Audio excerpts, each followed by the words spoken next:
You ask Tiger to solve. This deals with linear equations with one unknown. The final result is x equals 7/8. Let's solve it step by step. Group all m terms on the left side of the equation. Subtract 3x from both sides.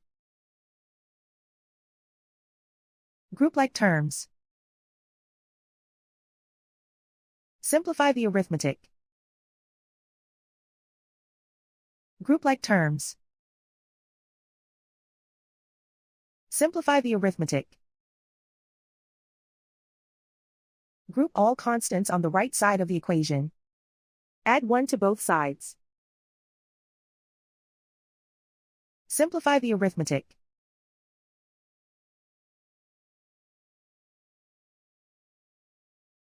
Isolate the m.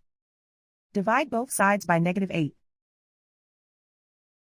Cancel out the negatives. Simplify the fraction. Cancel out the negatives. And so the final result is x equals 7/8.